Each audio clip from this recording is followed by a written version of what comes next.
I've got two readings this morning.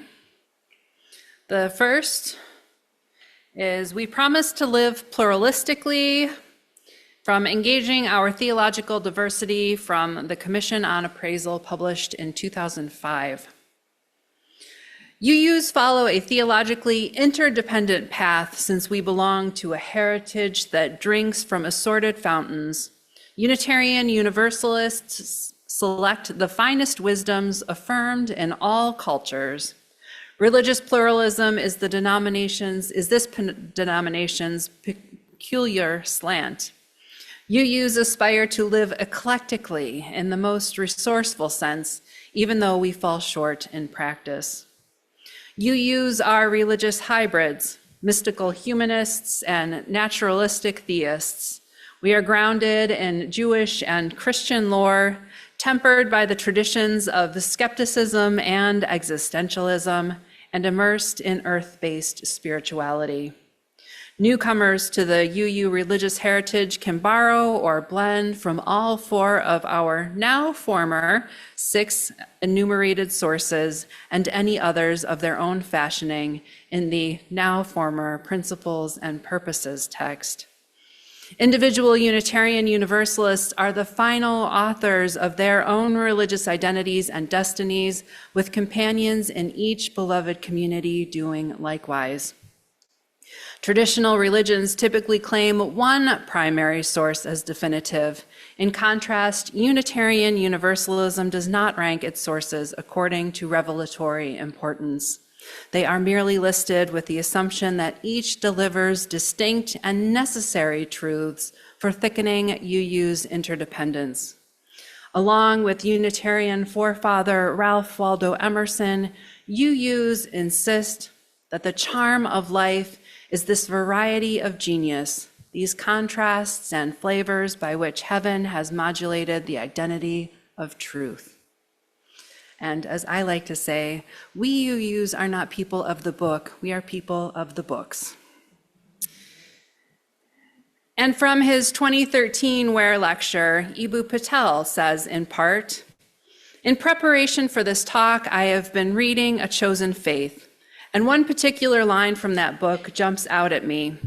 Denise Taft Davidoff writes, 'We struggle to speak our Unitarian Universalism to each other, and particularly to the interfaith world beyond the walls of our societies.' Trust me, you are not the only ones who face this challenge. But for a faith or moral community, I'm not sure that there is a more important struggle. There is a great power when you speak your faith." As the great Rabbi Abraham Joshua Heschel writes, "Speech has power. Words do not fade. What starts out as a sound ends in a deed." What UU stories, language, ideas might you call upon to give expression to your conviction that interfaith cooperation is an article of your faith? The fact is, you don't have to look very far at all in UU thought or literature to find that language. The idea of difference as enriching is woven into your tradition, beautifully expressed by Adlai Stevenson, the US presidential candidate and Unitarian layperson. There's nothing to fear in difference. Difference, in fact, is one of the healthiest and most invigorating of human characteristics, without which life would become meaningless. Even more, you believe that difference is holy. Not only do you believe this, you act on it. You have what I call a theology of interfaith collaboration at your fingertips. For those of you who tend toward the humanist dimension of the UU fellowship, the term ethic of interfaith cooperation might feel more comfortable. Bottom line, the resources for cooperation with people who are different lie at the center of the thought and practice of the UU movement. 2 weeks ago, I preached on the European part of our Unitarian history, which really didn't impact our US American history much until the 1990s. But since that time, it has helped us grow in ways that would have otherwise been perhaps unlikely. Within the narrative of our very cool Unitarian history in Transylvania, which Unitarianism does exist in other parts of Europe too, Poland and England primarily, is the way that Unitarianism emerged here. Rejecting Trinitarianism for theological but also relational reasons was central in their identity formation. Specifically, Unitarians found Trinitarianism objectionable because it needlessly separated Christianity from the other Abrahamic traditions, their and our siblings, Judaism and Islam. All this began in the 1500s and has remained their religious identity all these generations despite persecution. American Unitarianism took a different route, informed by completely different circumstances. To some degree, thinkers and religious people were informed by English Unitarianism, but Unitarianism was also a homegrown shift in thinking about religion and its application to life and the world here and now, as well as the hereafter. I'll be drawing a bit from A Stream of Light, A Short History of American Unitarianism, edited by Conrad Wright. Before we get to the Unitarian part of the history, I want to remind everyone that our polity and the basis of our faith, covenant, comes from our way back heritage that goes straight back to the Puritans and Pilgrims. When they came to this land, although they were clear that they disagreed with various theologies in Europe, they didn't all share the same beliefs. In an effort to figure out how they might be together, they spent years having house meetings and conversations that eventually brought into being the Cambridge Platform of 1648. Among them, they agreed to be in covenant with one another. Each congregation was allowed to self-govern, and how this would be set up was established in the platform, including the election of officers from within the congregation. This form of governance became known as Congregationalist.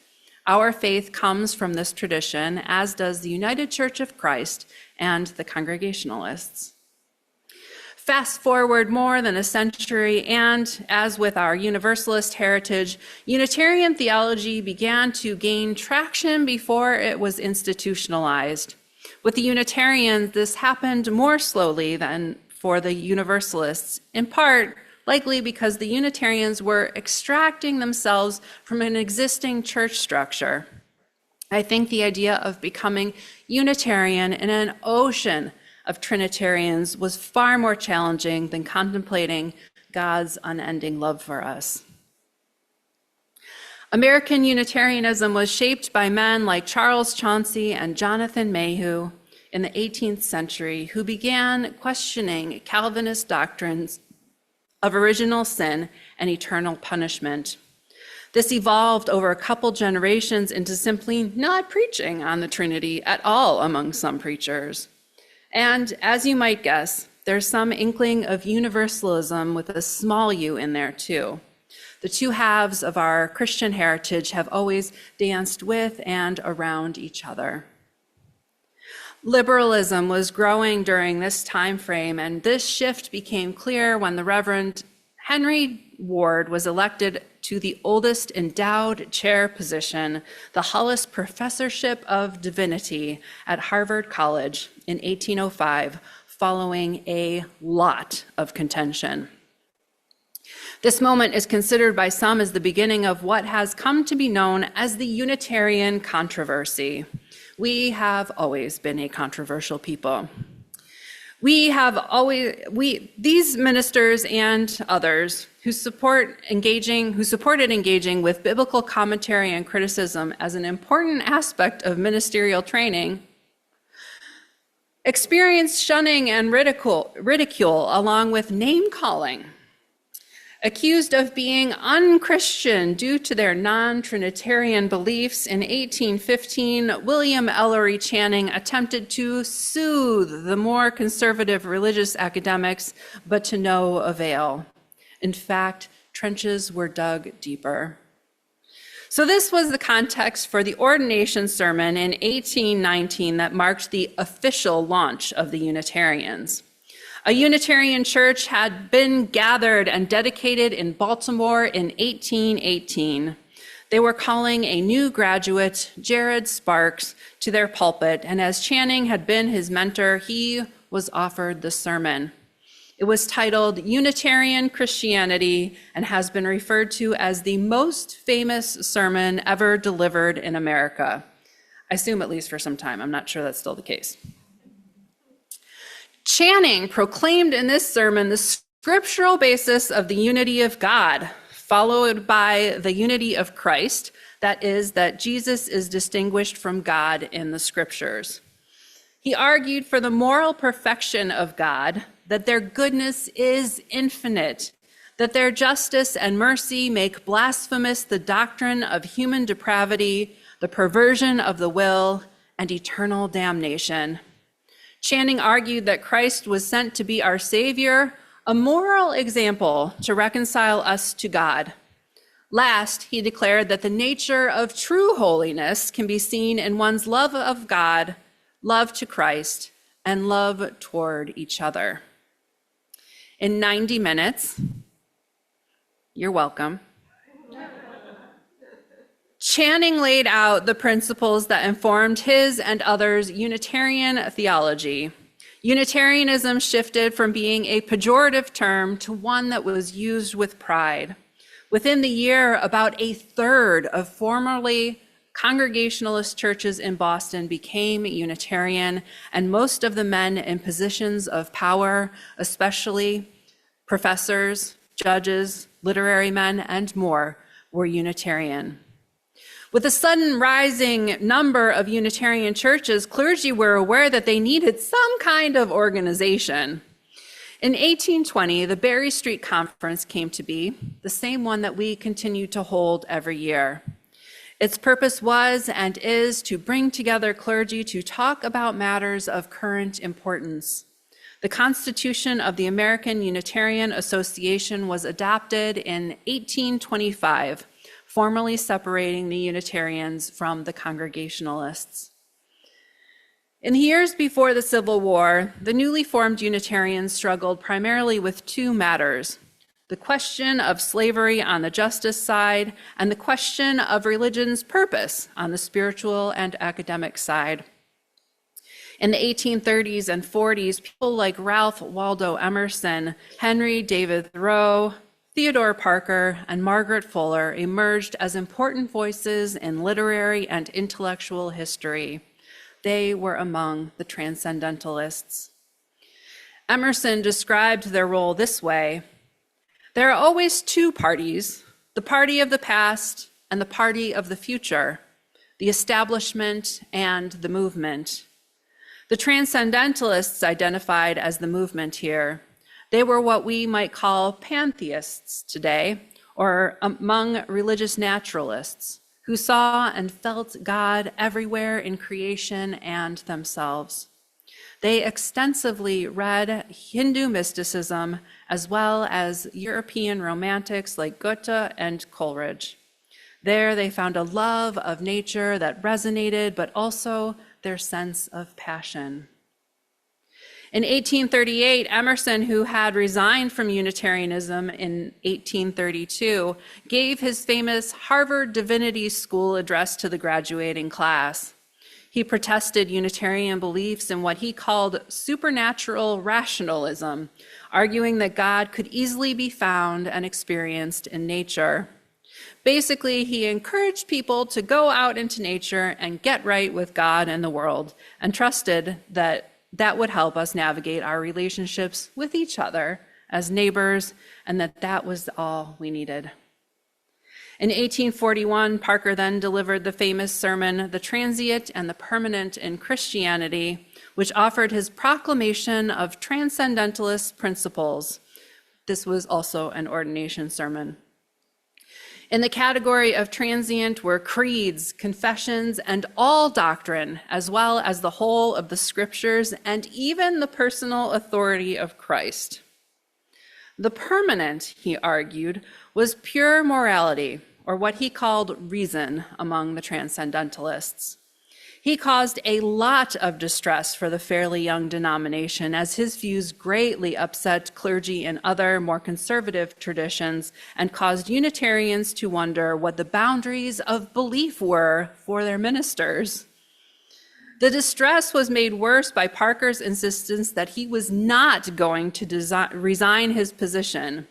He continued to share his ideas and continued to attract younger, newer clergy with his beliefs. Some people and ministers did leave Unitarianism over the transcendentalist controversy, but most did not. Unitarianism began to spread then outside of New England, even all the way west through the work of Thomas Starr King. In 1865, the National Conference of Unitarian Churches was established, and Unitarianism became a structured denomination for the first time. Fast forward again, and the first Humanist Manifesto was published in 1933. It included among its 34 signing ministers many Unitarians and at least one Universalist.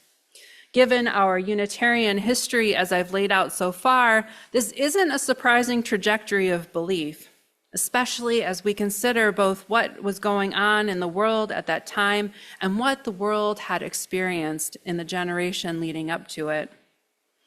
Some humanists were called to leave Unitarianism to form the American Humanist Association, but others, like Parker did 3 generations before, stayed. They pushed the boundaries of belief of our faith, making it again a little bit bigger and a little more flexible. There's overlap in belief still among many humanists and UUs today. Once the door to other non-Christian identities was cracked open, of course that opening continued until it was as wide as possible. Accepting of various beliefs and not requiring a statement of belief or confession as is standard in Christian churches made our UU congregations a welcoming space for a variety of other people from a variety of other backgrounds, including Jewish, and growing now to hold people who are Muslim, pagan, atheist, Buddhist, Hindu, and many others. We have also become a welcoming religious space for those who are in interreligious marriages and those who may be in interreligious or not partnerships, but still want their children to appreciate people of a variety of religious traditions and other identities.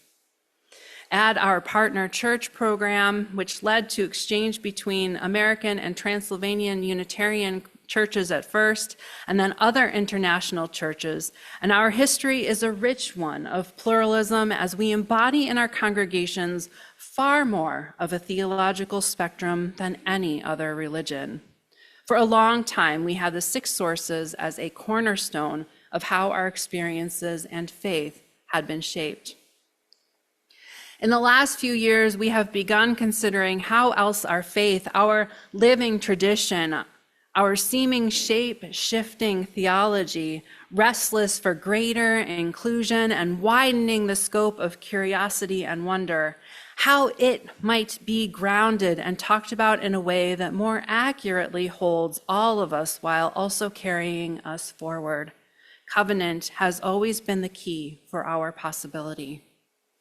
A group charged by the UUA board wondered about how our possibilities in understanding who we have become and who we yet hope to be. Their proposal emerged to make love the center, with equal values radiating from and interconnected with it.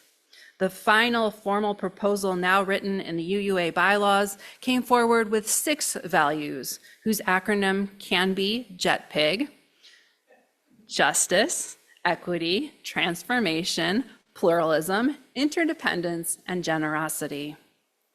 Ours is a living tradition. James Luther Adams famously wrote that revelation is continuous, and those words resonate for us deeply 3 generations later. As seeking people who ask hard and deep questions, we have never stopped growing and changing. And every time we do grow and change, when we are shaped by the trends and answering our heart's own calls, we pause and reflect on who we are. who we have become, and who we still yet want to be. Where do we want to go? What of the past is important for us to carry forward, and what might be better left behind? And every time, sometimes people choose to leave. It's usually a small number, but it happens. And every time, people also find their way to us, find their way in our faith, knowing and feeling included in a new way. Unitarians were shook by the transcendentalist, and it raised these questions of identity for our ancestors. They once claimed a clear call for God and Jesus as exemplar, one to show us the way, but now, what now? How could we think that even time alone and living our lives hasn't changed the way that we think about things? I certainly hope that we've grown it from our beliefs, and as our principles were most recently updated in 1987, before this final vote this last year to change the bylaws. I know we have, if for no other reason than because of the last decade plus, an eighth principle had been proposed for consideration, which more than a fifth of our congregations adopted. The Article 2 revisions help us frame a different understanding of our belief and the boundaries of how we want to be in covenant with one another. They name what we value and how and why. And I really appreciate how these are values. The question of beliefs has been a complicated one for UUs for some time, but values to me feels like something that we can all get behind. It's what I have used as a way to explain Unitarian Universalism to our children and youth and their educators in different congregations about what is important to share about our faith with them. Beliefs come with a lot of "it depends," whereas values come with clearer statements. Along with the question of adding an eighth principle and then reviewing all the principles was a question about our 6 sources, which leave out some fairly large religions that are important to our faith, specifically Islam and Buddhism. But even in their naming, there's no accounting for every religion a person may have left or still be holding when they come in our doors. Taking that question and just naming that we value pluralism, whatever shape it takes in a particular congregation or area, or in Unitarian Universalism as a whole, affirms our respect and appreciation for all of who we are and all the ways we as individuals and as communities can be shaped. We have as a faith embraced how we have grown and learned from other religions and practices, and we have been enriched because of this. Each of us who identifies as UU or attends our congregations is held each week by our heritage of seeking and welcoming in. We appreciate those who have challenged us to reach a little more, honored our multitudes, and called this faith, these people, this tradition, our own. Our covenants remind us that we don't need to agree on everything so long as we make our way in conversation together. Our chalice flame reminds us that we are meant to gather together as we recognize the joys and sorrows and everything else that comes along with our living, and it grounds us as we find our ways in the world, using whatever theologies and practices, as well as truth, beauty, and wisdom to bring us comfort and meaning. The legacy of our ancestors is that we may find in our togetherness healing and belonging and the awareness that we are held in love always.